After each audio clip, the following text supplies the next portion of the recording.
मैं आप लोगों से बात करने जा रहा हूँ about the dental implications of epilepsy. ठीक है, बीडीएस स्टूडेंट्स और एमडीएस स्टूडेंट्स के लिए वेरी वैल्यूएबल। सबसे पहला, dentists have to recognise and manage phenytoin induced gum hypertrophy. ये सबसे पहला इंपॉर्टेंट पॉइंट।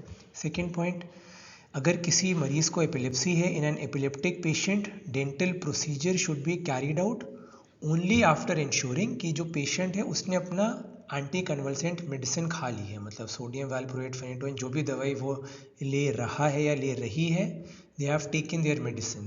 और उसके बाद आप उसके ऊपर अपना कोई भी डेंटल एक्सट्रैक्शन या रूट कैनाल ट्रीटमेंट या कोई भी ऑपरेटिव प्रोसीजर कर सकते हैं।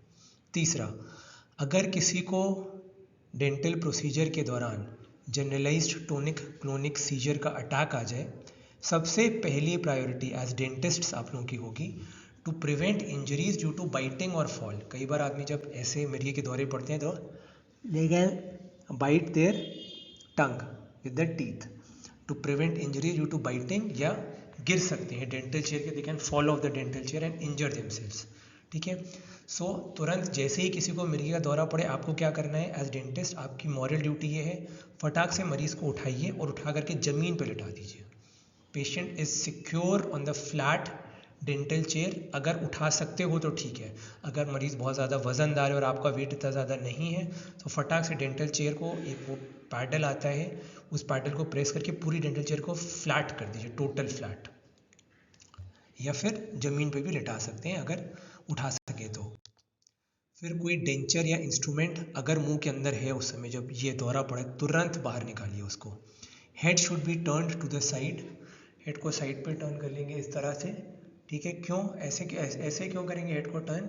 हेड को इस तरह से ऐसे टर्न करेंगे to prevent the tongue from falling back, क्योंकि अगर जबान पीछे चली गई और एयरवे को ऑब्स्ट्रक्ट कर दिया तो इंस्टेंट डेथ हो सकती है मरीज़ की।